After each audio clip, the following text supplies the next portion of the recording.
अस्सलाम वालेकुम। आज मैं आपको आलू चीज़ कटलेट्स बनाना सिखाऊंगी। और आलू आधा किलो लिए हैं मैंने, ब्रेड क्रम्स और अंडा लिया है मैंने एक अदद। और इसमें मिलाने के लिए मैंने पिसी लाल मिर्च लिए, आधा चमचा नमक, अदरक लहसुन और हरी मिर्च लिए मैंने, हरा धनिया लिया है और चेडर चीज़ लिए। और अब इसमें चेडर चीज़ लिए और अब इसमें मैं ये मिक्स करके बनाना सिखाऊंगी कि आप इस तरह इसको जो है ना एक एक करके चमचे की मदद से पीस लें आलूओं को। और ये अच्छे तरीके से सारे आलूओं को एक एक करके आपने पीसना है। और ये देखिए मैंने सारे पीस लिए हैं अच्छी तरह से। और अब मैं इसमें जो है बाकी के मसाले भी डाल दूंगी। ये जितना भी हरा मसाला है सब डाल दूंगी। और ये देखें ये सब मैंने इसमें जो है ना ये लहसुन अदरक बारीक अदरक जो है वो डाली भी है। लहसुन नहीं डालें बेशक, आप अदरक डाल लें। और ये मैं इसमें मिक्स कर लूँगी अच्छी तरह से। और ये देखें चीज़ भी मैंने डाल दी है, ये भी इसमें सबको एक जगह करके और मैं मिक्स कर दूँगी ये अच्छी तरह से चमचे की मदद से। अब ये देखें इसको मैं चमचे की मदद से अच्छी तरह मिक्स कर दूँगी। बहुत टेस्टी बनते हैं कटलेट्स, बहुत मज़े के बनते हैं। और ये आप ज़रूर ट्राई कीजिएगा, बहुत अच्छे लगते हैं ये। और ये वैसे मेहमानों के आगे भी रख सकते हैं और वैसे भी आप रूखे खाते हैं, बहुत मज़े के लगते हैं। और ये रमज़ानों में भी ये बना सकते हैं आप। और एक डिश के तौर पे बनेगा, ये भी बहुत मज़े के बनेंगे। और ये देखें और ये फ़ायदेमंद भी बहुत है। ये देखें ये ज़बरदस्त बन गए और अब हम इसकी टिक्कियाँ बना लेंगे। और मैंने जो है ना एग को भी फेंट के रख दिया। ये देखें इस तरह करके मैं एक एक करके टिक्कियाँ बना लूँगी इसकी। ये देखें ये करके सारी टिक्कियाँ मैंने बना ली हैं और इस तरह करके बराबर की।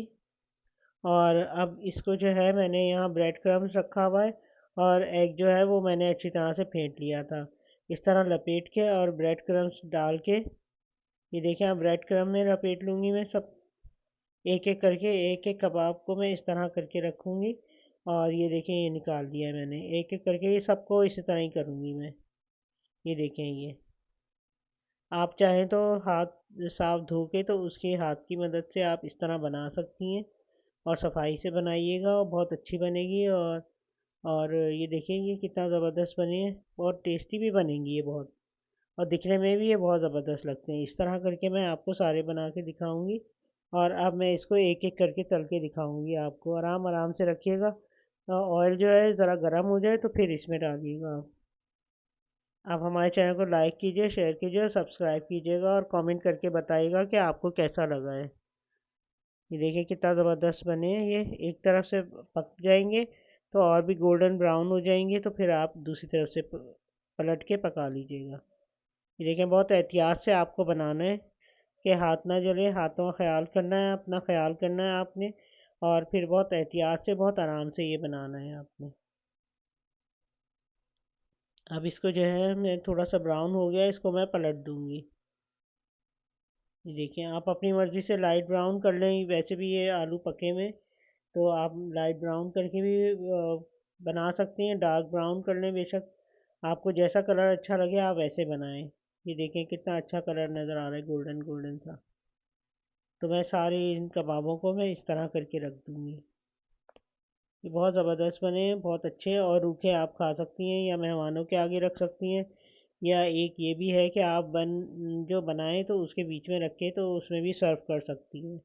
तो एक तरह से ज़बरदस्त बर्गर बन जाएगा और बच्चे भी बहुत शौक से खाते हैं। बच्चों के लंच में भी आप रख सकती हैं बर्गर बना के। इस तरह ये आप कच्चे कच्चे रख दें, फ्रीज़ कर दें। और सुबह सुबह आप ये फ्राई करके इसको बर्गर में ना बना के या ब्रेड में रख के, ब्रेड के बीच में रख के भी आप दे सकती हैं लंच के तौर पे बच्चों को। और इसमें केचप के आप और साशे आते हैं वो रख लें उनके लंच में तो कंप्लीट लंच हो जाएगा। और तकरीबन घर का जो है वो बहुत अच्छा फ़ायदेमंद होते हैं ये। तो ये आप बच्चों को देंगी, बच्चे खुश हो जाएंगे, शौक से खाएंगे। अगर धनिया मिर्चें नहीं खाते तो पीस के डाल दें। ये देखिए ज़बरदस्त है। अल्लाह